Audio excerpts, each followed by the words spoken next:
తెలంగాణలో స్పీడ్ ప్రాజెక్టుల్లో భాగంగా సీఎం రేవంత్ రెడ్డి అధికారులతో సమీక్ష నిర్వహించారు. టూరిజం అభివృద్ధికి కొత్త పాలసీ తేవాల్సిన అవసరం ఉందన్నారు. ఇతర రాష్ట్రాల్లో ఉన్న అత్యుత్తమ పాలసీలపై అధ్యయనం చేయాలన్నారు. హెల్త్, ఎకో, టెంపుల్ టూరిజంపై దృష్టి పెట్టాలని అధికారులను ఆదేశించారు. హైదరాబాద్ బయట జూ పార్క్ ఏర్పాటు చేయాలని ఈ సమావేశంలో నిర్ణయించారు. అవసరమైతే పీసీసీ విధానాన్ని అవలంబించాలని అధికారులకు సూచించారు. యాదగిరిగుట్టపై కూడా సీఎం కీలక సూచనలు చేశారు. టీటీడీ బోర్డు తరహాలో యాదగిరిగుట్ట టెంపుల్ బోర్డు ఏర్పాటు చేయాలన్నారు.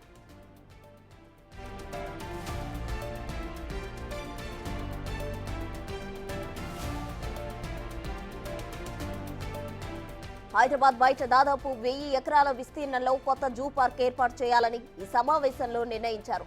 అనంతగిరి ప్రాంతంలో అద్భుతమైన ప్రకృతి అటవీ సంపద ఉందని, అక్కడున్న 200 ఎకరాల ప్రభుత్వ భూములను హెల్త్ టూరిజం అభివృద్ధికి వినియోగించాలని ముఖ్యమంత్రి నిర్ణయించారు. బెంగళూరులోని జిందాల్ నేచర్ క్యూర్ ఇన్స్టిట్యూట్ తరహాలో నేచర్ వెల్నెస్ సెంటర్ ఏర్పాటు చేయాలని సీఎం సూచించారు.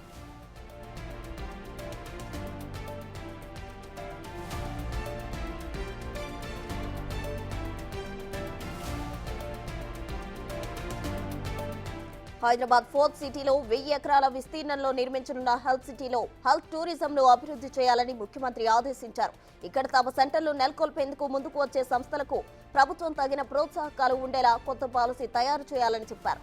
దేశంలోనే అందరి దృష్టి ఆకర్షించేలా హైదరాబాద్ను మెడికల్ టూరిజం హబ్గా తీర్చిదిద్దాలని అన్నారు.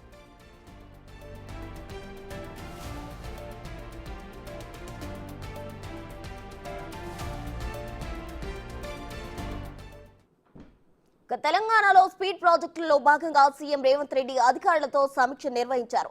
హైదరాబాద్ ను ఓ మెడికల్ టూరిజం హబ్ గా తీర్చిదిద్దాలని అన్నారు. దీనికి సంబంధించి మరిన్ని వివరాలు మా ప్రతినిధి మా ఇన్పుట్ పవన్ అందిస్తారు. పవన్ చెప్పండి, అయితే మెడికల్ టూరిజం హబ్ గా హైదరాబాద్ ను మారుస్తాను అంటున్నారు. దీనికి సంబంధించి తాజా సమాచారం ఏంటి Pawan?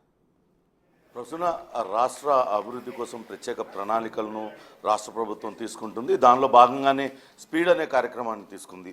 Smart, proactive, efficient and effective delivery పేరుతో కొత్త కార్యాచరణను ప్రారంభించింది. మొత్తం 19 ప్రాజెక్టులను ప్రతిష్టాత్మకంగా ఈ స్పీడ్లోకి పెట్టారు. ఈ స్పీడ్ ఏర్పాటు ద్వారా ప్రత్యేకంగా ఆన్లైన్ పోర్టల్ని ఏర్పాటు చేసుకొని ఈ ప్రాజెక్టులు ఏ రకంగా ముందుకు వెళ్తున్నాయి, ఎంతవరకు ఆ ప్రాజెక్ట్ పనులు జరిగాయి తదితర వివరాలన్నీ కూడా ఆన్లైన్ పోర్టల్లో ఉంచే విధంగా ఏర్పాట్లు చేస్తున్నారు. ఎందుకంటే అభివృద్ధి ఆ పనులు ఎప్పటికప్పుడు వేగవంతం చేయడానికి ఎంతవరకు జరిగింది, పనులు ఎంతవరకు జరిగింది తెలుసుకునేందుకు వీలుగా ఈ ఆన్లైన్ పోర్టల్ను నిర్వహిస్తున్నారు.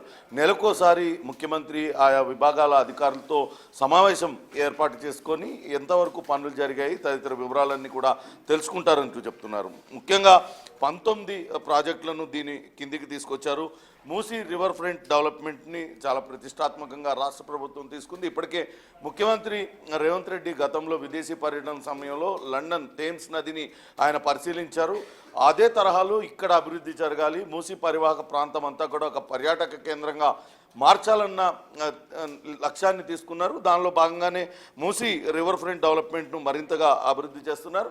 ఇక ఆర్ఆర్ఆర్ తర్వాత కూడా, అంటే రీజనల్ రింగ్ రోడ్ తర్వాత రీజనల్ రింగ్ రోడ్ లోపల కూడా అనేక టౌన్షిప్లు ఏర్పాట్లకు కూడా కార్యాచరణ సిద్ధం చేశారు. దానికి సంబంధించి శాటిలైట్ టౌన్ల అభివృద్ధి కోసం ప్రత్యేక ప్రణాళికలు తీసుకున్నారు. ఆయా ప్రాంతాల్లో ఇప్పటికే భూసేకరణ కూడా ప్రారంభించారు కాబట్టి ఆయా ప్రాంతాల్లో అన్ని కూడా ఈ శాటిలైట్ టౌన్షిప్ల ఏర్పాట్లకు సంబంధించి చేస్తున్నారు. అట్లనే మెట్రో రైల్ విస్తరణ, గత ప్రభుత్వం మెట్రో రైలును ఇటు ఇంకా ఐటీ కారిడార్ వైపు విస్తరించాలని భావించింది. కానీ ఇటువైపు విస్తరించడం పెద్దగా ప్రయోజనం ఉండదు కాబట్టి అటు ఎల్బీ నగర్ నుంచి రాజేందర్ నగర్ వైపు నూతనంగా ఏర్పాటు చేయబోయే హైకోర్టు వైపు, అక్కడి నుంచి తిరిగి ఎయిర్పోర్ట్ వైపు అటు నుంచి కనుక వెళ్ళినట్లయితే ఎక్కువ మందికి ఉపయోగపడుతుందంటూ అటు మెట్రో రైల్ విస్తరణకు సంబంధించిన నిర్ణయం తీసుకున్నారు. ఇప్పటికే దానికి సంబంధించిన భూసేకరణ పనులు వేగంగా జరుగుతున్నాయి.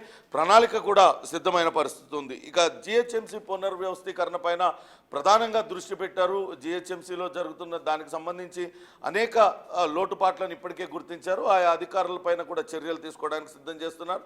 పూర్తి స్థాయిలో ఇప్పటికే అమ్రపాలికి జిహెచ్ఎంసీ కమిషనర్గా బాధ్యతలు అప్పచెప్పి జిహెచ్ఎంసీ పూర్తిగా ప్రక్షాళన చేయడంతో పాటు నగరాన్ని పరిశుభ్రంగా ఉంచడం, నగరంలో ఎటువంటి అక్రమాలు జరగకుండా ఉండేలా చర్యలు తీసుకున్నారు. ఇక రీజనల్ రింగ్ రోడ్ నిర్మాణాన్ని కూడా చాలా ప్రతిష్టాత్మకంగా ప్రభుత్వం తీసుకుంది. అట్లనే ఎలివేటెడ్ కారిడార్లు, హైదరాబాద్ సిటీలో ఎలివేటెడ్ కారిడార్లకు సంబంధించి ఇక రాష్ట్రంలో కొత్త విమానాశ్రయాల ఏర్పాటు, ఢిల్లీలో తెలంగాణ భవన్ నిర్మాణం, మహిళా శక్తి పథకం అమలుతో పాటు జిల్లా సమాఖ్య భవనాల నిర్మాణం, రెసిడెన్షియల్ స్కూల్ కాంప్లెక్స్లు. ఇప్పటికే అటు కొడంగల్లో ఆయన రెసిడెన్షియల్ స్కూల్ కాంప్లెక్స్కు అటు శంకుస్థాపన కూడా చేశారు. త్వరగా అక్కడ ప్రారంభించాలి. అలానే ప్రతి జిల్లాలో కూడా రెసిడెన్షియల్ స్కూల్ కాంప్లెక్స్లు ఏర్పాటు చేస్తామంటూ గతంలోనే ముఖ్యమంత్రి చెప్పిన నేపథ్యంలో వీటిని వీలైనంత తొందరగా ఏర్పాటు చేయడానికి కూడా సిద్ధమవుతున్నారు. అట్లనే అమ్మ ఆదర్శ పాఠశాలల కమిటీ సంస్థాగతంగా అభివృద్ధి చేయడంతో పాటు ఐటీఐలో అడ్వాన్స్ టెక్నాలజీ సెంటర్లు ఏర్పాటు. ఇప్పటికే మల్లెపల్లిలో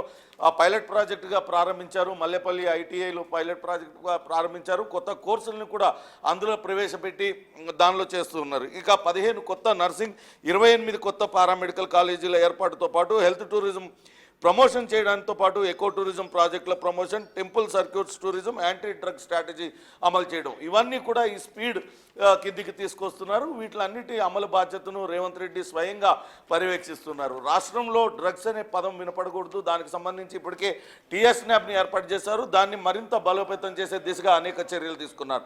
ఇప్పటికే కొత్త వాహనాలు ఇవ్వడంతో పాటు వాళ్లకు అనేక రకాల అధికారులు ఇచ్చారు. పెడ్లర్లతో పాటు ఎవరైతే వినియోగదారులు ఉంటారో వాళ్ళని కూడా కఠినంగా వివరించినట్లయితే డ్రగ్స్ కొంతవరకు అరికట్టగలుగుతామనే భావనలో రాష్ట్ర ప్రభుత్వం ఉన్న నేపథ్యంలో ఖచ్చితంగా డ్రగ్స్ పైన ఉక్కుపాదం మోపాలంటూ అధికారులకు దిశానిర్దేశం చేశారు. ఇక టెంపుల్ సర్క్యూట్స్ టూరిజం ఇటీవలనే నిర్ణయం తీసుకున్నారు. టీటీడీ తరహాలోనే ఇక్కడ కూడా యాదాద్రి టెంపుల్కి ఒక బోర్డు ఏర్పాటు చేయాలని నిర్ణయం తీసుకున్నారు. వీటిలన్నింటినీ కూడా ఇటు smart, proactive, efficient and effective delivery పేరుతో స్పీడ్ కార్యక్రమాలు తీసుకున్నారు. ఈ 19 ప్రాజెక్టులను వీలైనంత త్వరగా పూర్తి చేసినట్లయితే కొంతవరకు అభివృద్ధి ఫలాలు కనపడతాయి అనేది ముఖ్యమంత్రి భావనగా ఉంది. ప్రసూన. Thank you Pawan.